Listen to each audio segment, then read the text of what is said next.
Welcome back. It's Track Talk here on Sports Radio 18 WHB. We got John? Yes, we do. All right, well, let's bring him in right now. The greatest drag racer of all time, 16-time NHRA champion, John Force joins us on the show. John, how you doing? It's good. I'm here in Topeka. Of course, been down in Kansas City. I know you're racing up there in Knoxville, but we're going to the Menards NHRA Nationals. Ran last night, qualified third, and in that Peak Chevrolet. It's going to be hot today. It's going to. But tell the fans, come on out. We'll entertain them. Yeah. Hey, John, you ran pretty good last night. You ran a 393 with a 312 mile an hour. Were the track conditions to your liking last night? Well, it was really good. My car should have ran low ET. It got over on the left side of the lane on me, and it dropped a hole. I had to hook it back, and it only ran 312. And the cars right ahead of me were the same numbers, but they ran 330. So got to keep that car right down the middle of that groove. But it was a good racetrack. There was some good numbers run out there, and top fuel and funny car. And we'll see what happens today. It's going to be a little bit warm in the heat of the day, and but I'm excited to be back in Topeka, back racing and entertaining the fans. John, Heartland Park Topeka has been such a mainstay in NHRA for so many years, and we hear rumblings about that place. A lot of people would like to buy that land up there. What do we got to do to preserve some of these racetracks and make sure they stay in the fold and we don't lose some of these great venues like Heartland Park Topeka? Well, it's hard, and we've heard rumors, and we've heard about a lot of tracks, and we have lost some. But the people running Topeka, they love racing. We love it. The town loves bringing the revenue in that generates, hotels and restaurants, So that's what it's all about. And then we put on a great race Friday, Saturday, and Sunday, and, of course, you can watch it on Fox. But you know what? Yeah. You can't stop growth. The world's changing. Homes are being built. Cities are growing. And I don't know, maybe you got to move them out further like they do airports in some situations. But we got a drag race. The American automobile is what it's all about, and combustion engines. I know that electric car is coming. Chevy, everybody's talking about it. But there's got to be growth. But also, we got to have our history, and we got to do what the people love. And they love watching the cars that they drive on the street that we race at the track.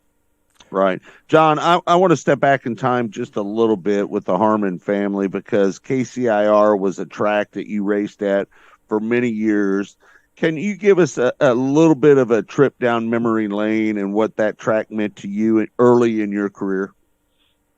Well, hell, I'd never been out of California. I went down to Australia in 1974, down under racing, and I come back here, and I had opportunities. But I ran in Kansas City, in the town of Independence. I had a lady that was a rider there that said she remembered me standing on the roof because I'd never seen lightning like that, like they have in this state. And he told me to get off the roof. I couldn't believe it. But the racing there, the Harmon family, Chuck and Charlie, and Mom, they were the best people.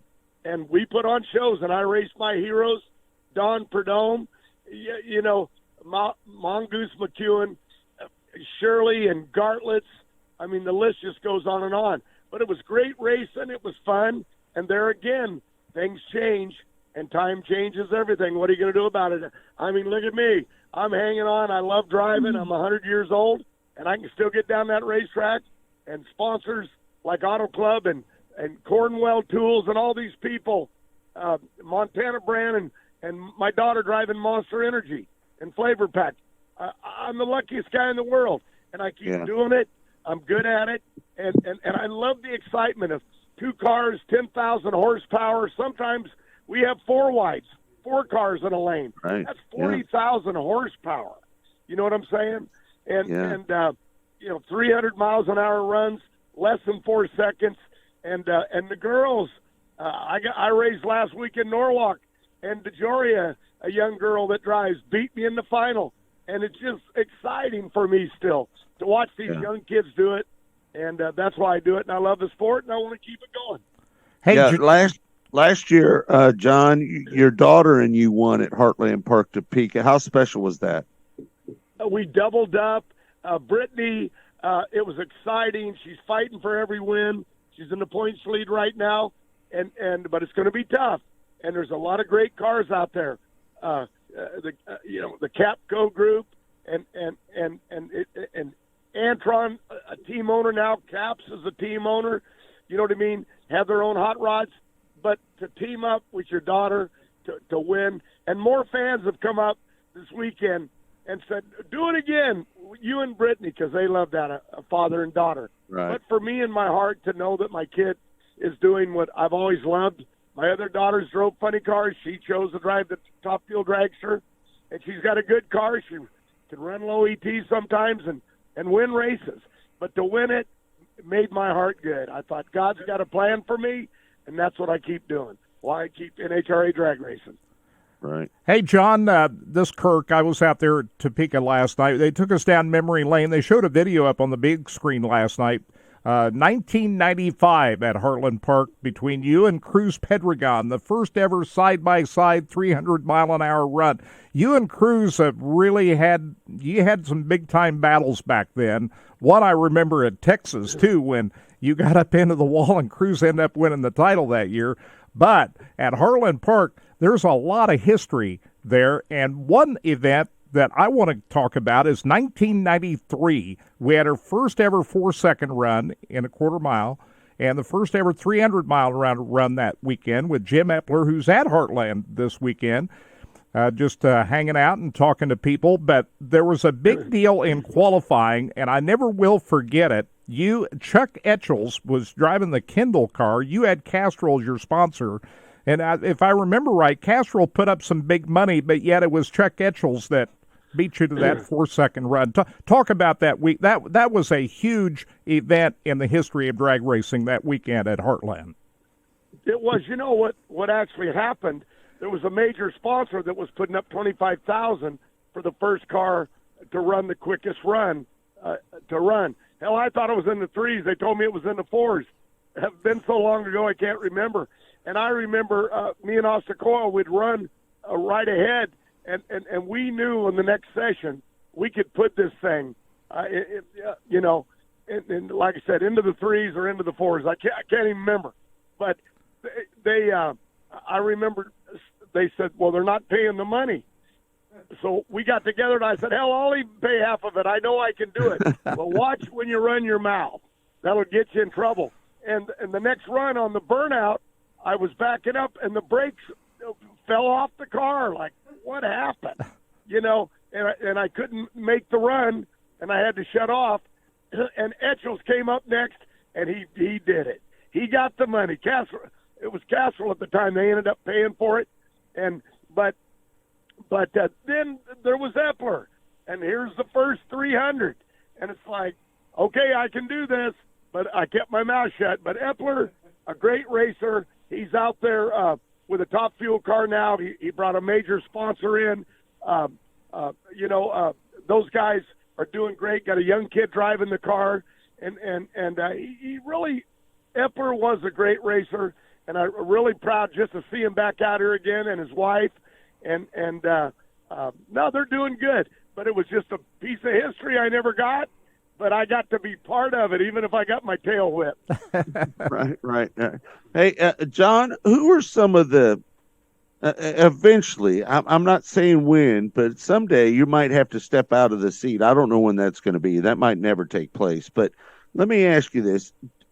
Is the plans when you do step out of the seat, when that time comes, whenever that is, do you feel that you would still want to field a car with a young driver? Do you have your eye on some people that you think are coming up through the ranks that are going to be potential Top Fuel guys that you think that are qualified to run your car?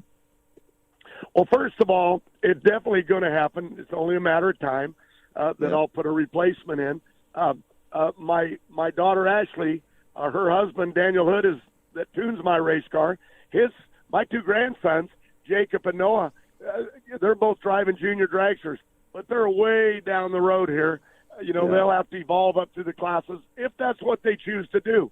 My granddaughter Autumn, she just turned, or she'll be turning 18. Robert's daughter, she's moving up in the categories, and she may want to race, and she's not too far away. But right now, I got young Austin Prock. I've got Brittany driving. I got Robert Height driving the Auto Club Chevy. Everything is set in play, and Prock, he'll probably replace me. His dad has tuned for me for over 25 years. His dad's dad, I raced against Tom Prock in Funny Car back in the 70s. So, I got a plan, and the kid's really good. He's fun. He's smart. He loves the fans. So someone's got to go in that seat. Hell, I even talked to Jack Beckman, if he had interest in coming back. But I'm not ready yet. I get in that hot rod, and it just does it for me. It keeps me alive, makes me feel young, and I'm not as cute as I used to be, and I'm definitely not as young. But I do truly love it, just like I always did. You got to keep moving, John, or you just roll over and die, right? You just got to keep doing the things that you love in order to just stay young. I think that's the key to life, isn't it? Oh, God, you hit it dead on. I got up early this morning making radio call-ins, excited to get on the phone and talk with you guys, and, to come back where we came from, a lot of us, in the early days. No, just being part of it, but you are right. If you don't get out there and move, get off that couch, get out here in NHRA drag racing, get in the stands. It'll be a little warm, but we will entertain you. And, you can go to Menards, and you can buy tickets at $10 off. Any Menards store, they got them. So I think at any Menards stores, I know the one right here in Topeka. And that's a heck of a savings for a family. So come on out. Great food, great racetrack. If you can't get to the races, watch it on Fox. They'll give you a great show. And John Forrest, with his heart, I'm going to be trying to win out here up against these young kids, and it's tough. Hey, John, about Heartland Motorsports Park, this is one of the better tracks on the whole circuit, and it's smooth, both sides. If it's going to be hot out there, this is a great racetrack to get your cars down the track, is it not? Well, it could be hot in the first session because we'll run about 2 o'clock, 3 o'clock. But when it gets cooler in the evening like it did last night, they ran some good numbers. And we could have ran harder. We just didn't think that it was there because of the heat. But NHRA, they prep this track. They do a great job. It's a great facility. They always keep it up for the spectators and of course, for the fans, but for the racers, so we can go out there and put on a show. That's what we love to do. We're in the entertainment business. It's not just drag racing. It's changed from the old days, but we're having a lot of fun. John, we appreciate you taking the time to join us here on Track Talk. Thank you so much. We'll see you up there at Heartland Park on Sunday. Good luck to you, my friend. I'll see you this weekend. Keep preaching the gospel, all that you guys do. Keep them safe up there in Knoxville. And I love you guys. Thanks for having me on the show. And we'll see you over there tomorrow. Can't wait. And today. Come by and say hello. We'll do it. Bye-bye. All right. Thanks, John. There you have it, John Force joining us right here on Sports Radio 810 WHB. Man, there is no better interview in motorsports than John Force.